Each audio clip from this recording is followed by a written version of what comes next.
चाहत की मम्मी ने किया इशारा विवियान डसीना को कि छोड़ना चाहिए उनको ग्रुप।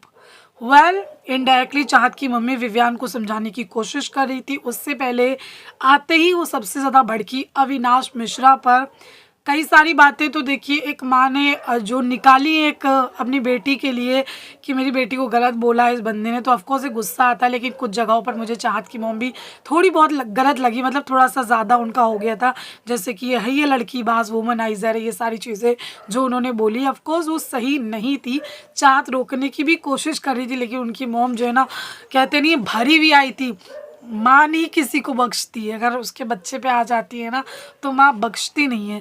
साथ ही उन्होंने विवियान सबसे मिल रही थी, तो उस दौरान उन्होंने विवियान डसीना को भी एक बहुत बड़ी बात बोल दी। वहाँ पर ईशा अविनाश दोनों ही खड़े थे। उनका ये कहना था कि दीमक चिपकी रहती है पर खोखला कर देती है। तुम्हारा नेम फेम सब कुछ है भैया, मतलब तुम खुद इतने समझदार हो तो सोचो समझो। यहाँ पर उन्होंने इनडायरेक्टली इनका जो ग्रुप है उसको छोड़ने के लिए कहा, क्योंकि सबसे बड़ी बात उन्होंने यही कह दी कि दीमक चिपकी रहती है। इंसान को लगता है कि बहुत मतलब भारी है, मजबूत है, लेकिन वो अंदर ही अंदर जो है ना वो खोखला कर देती है।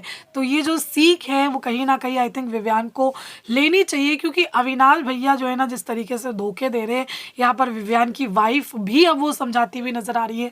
आई होप आने वाले टाइम में विवियान जो है ना इस बात को समझे कि एक नहीं हर कोई अगर समझा रहा है तो कहीं ना कहीं थोड़ी चीज़ें तो सही होंगी। क्योंकि अविनाश जो है ना वो रिश्तों के हिसाब से नहीं, अभी तो मुझे ये भी समझ में नहीं आ रहा है कि उनका विवियान के साथ जो एक रिश्ता है वो रियल है भी, क्योंकि लग नहीं रहेगा।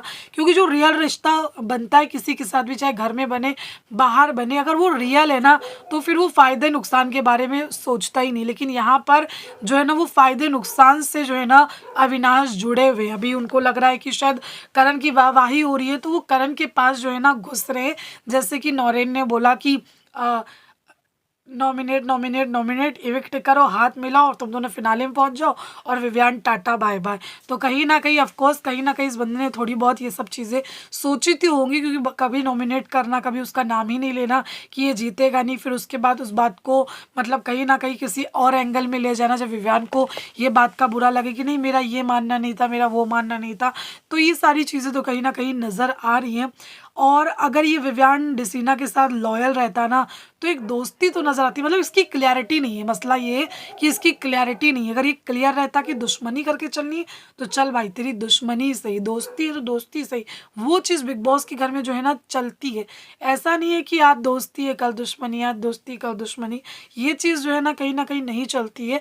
इसी एक चक्कर में ना इंसान मात खा जाता है, और यहाँ अविनाश जो है ना मात खा गए ओवर स्मार्ट बनने के चक्कर में। क्या कहना चाहेंगे कमेंट करके ज़रूर बताइए। वीडियो अच्छा लगता है तो लाइक कीजिए। Thank you.